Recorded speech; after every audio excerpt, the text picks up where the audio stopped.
ici dans une des futures chambres du gîte patrimonial qui est en pleine restauration par la communauté de communes avec l'aide de beaucoup de partenaires dont la direction régionale de l'action culturelle, la région, le département du Finistère.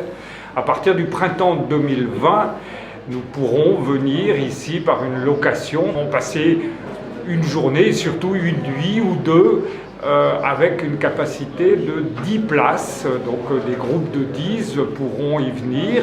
Il y aura le confort suffisant, mais l'objectif principal, c'est de redonner aux personnes qui vont venir, aux locataires, l'idée de ce qu'était la vie des gardiens de phare lorsque, jusqu'à il y a une quinzaine d'années, ils vivaient ici, au seuil de ce très beau phare de l'île Vierge. On pourra y venir à quel tarif exactement dormir alors dans cet endroit? Moi j'ai donné comme objectif au conseil de communauté, puisque c'est celui-ci qui fixera les tarifs en relation avec l'office du tourisme, qui sans doute assurera l'accueil, des tarifs qui ne coûtent rien aux contribuables. C'est-à-dire que le budget, les dépenses de fonctionnement, il faudra entretenir ce bâtiment, il faudra le chauffer, il faudra livrer la literie, la changer, donner des conditions d'accueil.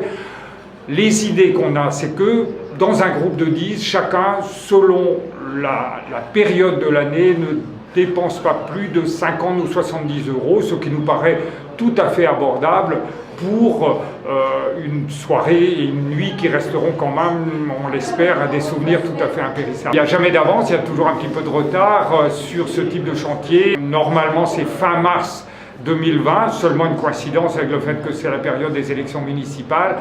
Disons le printemps 2020, et en tout cas on a la certitude, sauf s'il y avait un drame imprévu, qu'au plus tard le 1er juillet, on pourra dans ce gîte accueillir les personnes qui se seront inscrites.